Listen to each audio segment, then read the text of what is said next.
Hello YouTube, welcome back to Assetto Corsa, and today we're back in mod reviews. So we're going to be having a look at the Mazda MX-5 Global Cup Car 2016. Now before we start, there is a problem with this car straight away, and that's the fact that Mazda Sports themselves haven't released all the information we need. So for the most part this car is guesswork, at least in some ways. And my laptop's going crazy. I don't know why. Actually, I do know why. I think I need to open up the laptop and put some more thermal paste on the processor. But there we go. That's another story for another time. We're going to be talking about this car. It's a 2-litre inline-4 engine, and predominantly the only real changes from the road-going version of the MX-5, or I think for those of you in America, I think you call it the Miata. Is it called the Miata? I think maybe, or maybe the Roadster or something like that. It's got a bespoke ECU and it's got stainless steel exhaust system. Everything else about it is pretty much the same. I mean, with the roll cage and everything, you're probably looking at it being slightly heavier as well. So it's around a ton in weight, approximately again. I think it weighs in maybe 2,100 pounds, which again, I'm just guessing here. I think that equates to about 970 kilos or somewhere around that. It's got about 160 bhp and 200 newton meters of torque. Again, I can't give you any figures on where that is on a power curve or anything, because there is no power curve supplied with this in the mod, and I can imagine that, you know, there's a good reason for it. Is because there's no information. So it's no fault on the mod author himself or themselves, because you can't do anything without information, can you? It's a rear-wheel drive, which is always nice. I like rear-wheel drive cars. I'm very glad that it's that. And it's 6 gears and a manual gearbox, which again I like. I do like manual gearboxes, and I do genuinely like cup cars. I mean, I've driven a few of them, and I do genuinely like cup cars. I think they're very nice cars, good entry series cars for racing, and they're just fun to drive around. I do think they're fun to drive around. With all that worked out, maybe the 0 to 60 after doing some tests, it looks to be about 6, maybe 6.5 seconds, around that figure. And it's slick tires, so you're going to get some good racing out of it. And you're going to see, I'm just going to do lap after lap, hot lap, just see what happens. I've got fuel consumption on, I've got tyre wear on. We're going to see what happens. And you can buy this car for £37,500 or $53,000. So this car can be bought in real life. I'm not talking about in the simulator or in the game. If you were to buy that, you're probably playing something different. You're probably playing Need for Speed or Forza or Gran Turismo, maybe Project Cars, I don't know. You're definitely playing something different. You're not playing Assetto Corsa, because you can't buy cars in Assetto Corsa yet. Maybe that's going to change, I don't know. Uploaded by Fordman on Race Department, it has been built by a team of 5, including people like Wilmer Chavez. So you're going to get some pretty good work out of it, and I was quite impressed with the car as I took it around, but I'll get onto the observations of it in a little while. 11 colours available, which I kind of like. All of them look primarily the same, apart from obviously the main colour is different, but they've all got this nice stripe. As you can see, I'm doing a bit of slide. They've all got this nice stripe, and that stripe is actually on the real car, so that is why they've got that. That's what the real spec cars look like. I'm guessing people will put their own sponsors on top of that, and of course there'll be loads and loads of liveries available on Race Department, or perhaps even your own, or you'll find it with your friends, or whoever you race with, they'll probably have their own liveries. The mod itself is not finished, like I said, due to lack of real car information, so it's as close as you're going to get at the moment. But as more information comes out about the car, then we're going to get better mod quality. Other problems with the mod: there are no LODs, so you're going to be having quite an intensive, it can potentially be quite intensive on the frames, especially if you're doing multi-car racing. You might end up with some quite intensive frames, but that being said, it didn't seem to be that bad on the frames, despite having 500k on the polygon count, which is that's a lot. That's a huge amount. And I want you guys to pay attention to the lap times as they go down, because I want you to see how lap by lap I managed to get more comfortable with this car and faster. The default liveries and the default textures are fairly low resolution, and that's to compensate for the high poly model, but 2K and 4K skins are available, so I would recommend you pick them up because it does look very, very nice. The textures in themselves are incredibly well detailed. I mean, you can see here, you've got the carbon fiber right in front of you. Let's see if we can get ourselves in some light here. Well, while we're waiting to get into the light, you can just see that on the side you can see the harness and everything, and the roll cage. Everything is very, very well detailed, and I'm just hoping we get... There we go, we're coming to some light now. So you can see the carbon fiber. Again, it looks really, really nice. Everything about this car is very, very well textured, and the model is... It's got incredible detail to it and accuracy. I mean, that Mazda smile, just look in the replay box, you've got the Mazda smile very pronounced on the latest model of the MX-5. It's more like a full-on grin. I'll be honest, I'm not too keen on the front lights of the new MX-5 or the back lights. They're trying to make a car look more aggressive than it actually is. This isn't a very aggressive car. It's a fun car. It should be a car that everyone loves. They're trying to make it look a bit aggressive. It doesn't work so well. It's not bad. It's not bad. I have to admit, I do kind of like it, but I don't like it as much as I did on the old versions. So there's that, but it's just got this full-on grin. It just looks so silly, and I mean that in a good way. It looks silly in a very, very good way. What else? Again, like I mentioned, the lack of the LODs and that's a downside. The steering wheel looked a bit janky. You can see a few jagged edges on the top where you can notice it more around the carbon fiber. Apart from that, it's pretty much everything's there. It's very, very high quality modeling. It's just a few bits here and there. Texturing, again, really, really good. Each color's very accurate, matches the livery on the cars. Like I said, 2K is a must at the very least. I was expecting the dials to be working on the dash though. They're not. Which I'm not sure whether that's a feature on the real car, but I would have expected them to.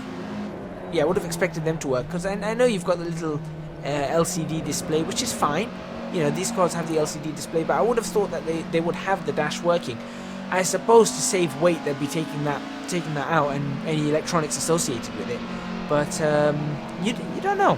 I mean, I don't know. If anyone does know whether this car does have the dashboard, the dials on the dashboard that work, let me know. Sounds are nice. I have to say the sounds are quite nice. 4-cylinder engine sounds like it's working hard. It sounds... I would say it sounds really good. You could tell it was a 4-cylinder, and it had this nice buzzing noise to it, especially when you're off throttle. It made it sound like the car was really being pushed to its limit.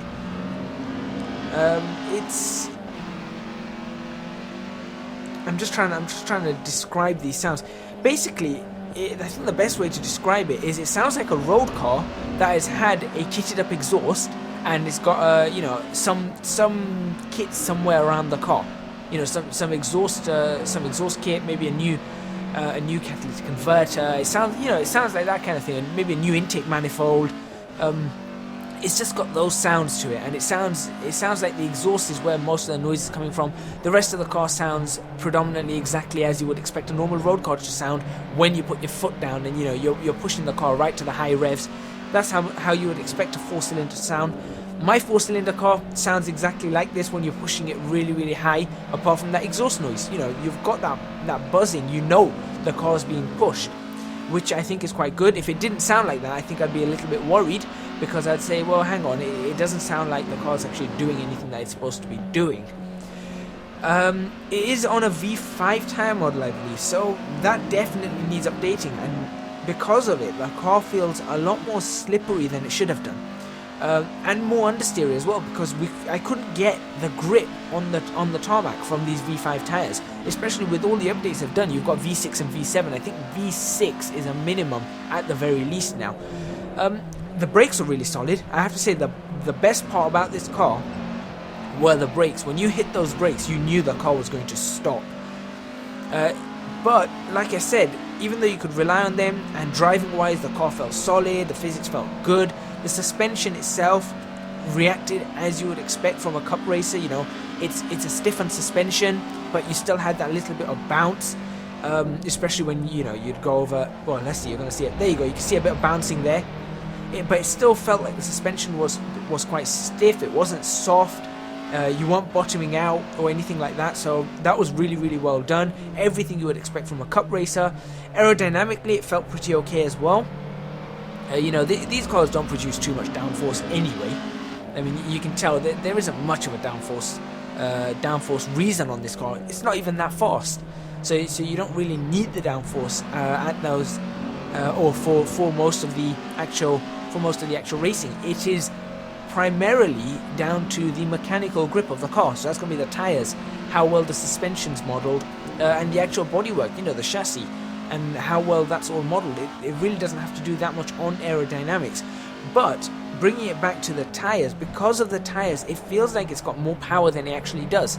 160 bhp, this car on slick tires should not be having any sliding issues. And it was having some sliding issues, not that many. Again, I'm going to say there's not that many sliding issues, and the car was still fun to drive. But realistically, I would have expected this car to be bogging down a lot more. When you put your foot down, I should have been asking more often than not, why is there not enough power? Why is there not enough power? I wasn't actually asking that more often than not. There were times where I used to go into a corner and I'd come out and I'd have my foot down and I'm thinking, oh, there needs to be more power on this. And you can see now I'm down to the 211s. And I used to think that there needs to be more power on this, but there wasn't. But most of the time I was fairly happy with the amount of power that there was. And I thought, well, hang on, for a car with slick tyres and only around 160 bhp, I should be feeling like it needs a bit more. A bit more power, it needs a bit more torque. Of course, the car's not going to have that, but that's just, I mean, the realistic feeling I would have expected from it. Force feedback, little on the strong side as well. You might want to drop it about 5%. I think I left it as it was, but I think I would have probably dropped it 5% just to be a bit happy with it. And overall, I think this car's really quite good. I think I've still got some time left. You know, I'm only 13 minutes into this video, but I think it's around an 8 out of 10 for me. I think that it has the potential to be a 9 out of 10, maybe even a 9.5 out of 10. I don't think it can be a 10 out of 10. I think there's a lot of work that needs to be done for it to be a 10 out of 10.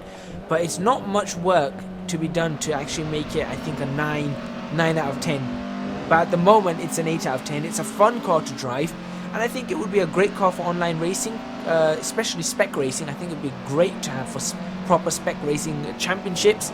You know, I'm sure there are leagues out there that would want to use this. But there are a number of things that do need to be worked on. Most notably, I would say it is the tyres, in my opinion anyway, and some polishing up work here and there. Just needs a little bit of polishing, smooth the steering wheel out a bit, you know, just a little bit here and there. Try and get maybe the polygon count down, get in touch with if Fordman can get in touch with the actual model creator and try and get that polygon count down, and then put the extra textures in as default. That would be quite nice. But the V7 or V6 tyre model is an absolute must. I think that would immediately bring this car up to an 8.5, close to a 9, maybe an 8.7 out of 9. Fix up the, you know, a few bugs here, 9 out of 10 easy. If he was to polish it up completely, I think it would be very close to a 10 out of 10. It's a very, very nice car. I enjoyed driving it. I'm now in the 211s. I think if you look down towards the tyres now, I'm just going to spend a little bit of time talking about the tyres and the tyre model here. Not because of the V5 tyres, but I want to highlight the tyre wrap here. And you can see actually my tyres are starting to wear out. Now, I wouldn't have expected it to make that much of a difference with the amount of wear that was actually being shown on the tyre wrap. However, what I could feel back through the driving was not what was going on there, which is really confusing. So it seems that those actual tyre, the bars, so you can see the bars on the side of the actual tyre color indicators, so temperature indicators. If you look at the actual bars, you can see that they're still green and they've gone slightly down. Now I would have expected that's maybe maybe 5% worn. So I would have expected still quite a lot of grip. When it got to about 15% worn, that's when I would have started expecting, you know, a drop in grip and thinking, you know, maybe this is not going so well. But a 5% drop and I started feeling the effects of losing grip. And I think this is actually the first lap where this might be my fastest lap. I don't actually know. I think this is my fastest lap, and then after this it just starts going downhill. You know, I start losing grip on the tires. In fact, you can see one has just turned yellow. In fact, two have turned yellow, and I would have expected them to turn yellow a little further down, but they didn't. They turned yellow there, and I noticed that, and I thought, hang on, this is not going so well. You know, this isn't going so well. This is not going to be too much fun. And I started going around the corners on the next lap and realized, hang on, the tires are starting to actually go. So I found that kind of interesting. I must have been misreading that the entire time, because I thought, all the time that I've played with since this new update, I thought that that was actually a 1 to 100 bar, and it would be fine for the first 10%. You know, I could push it, especially as I've only done, what, 6 laps, 7 laps? I think I've done 7 laps or something. So, yeah, something that I wanted to add to that. But I think that pretty much brings it to the end of this review. It is a good car. Again, I'm going to say that again. It is a good car, but it just needs some work. It's still worth a download, and in its current configuration, incomplete as it is with the physics and everything, it's still fun. It is still fun to drive, so I do recommend you guys pick it up. Download links will be in the description box below, and once you pick it up, I'd be very, very grateful if you guys would leave a comment in the comments box below, and please hit the like button on this video if you like the video. It does really, really help us. It allows me to see what you guys want to see as well, and it gives me better publicity as well on YouTube, which is always a good thing. So hit the like button if you like this video, subscribe to our channel for more videos on Assetto Corsa, and like I said, leave a comment in the comments box below once you've downloaded this car. I'd like to hear your guys' opinions on it. Thank you very much for watching, and I hope to see you guys next week.